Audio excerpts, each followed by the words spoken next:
program, students can actually learn a lot about leadership, how to be effective leaders, also about social entrepreneurship and how they actually enact social change within their communities and how to get there.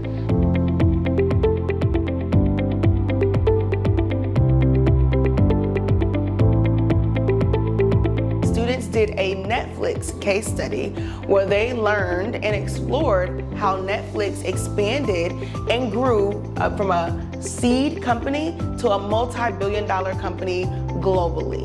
So students are learning how Netflix innovated, how they scaled their ideas, and how they grew and didn't stay stuck in one idea, but expanded their idea to become something very fruitful.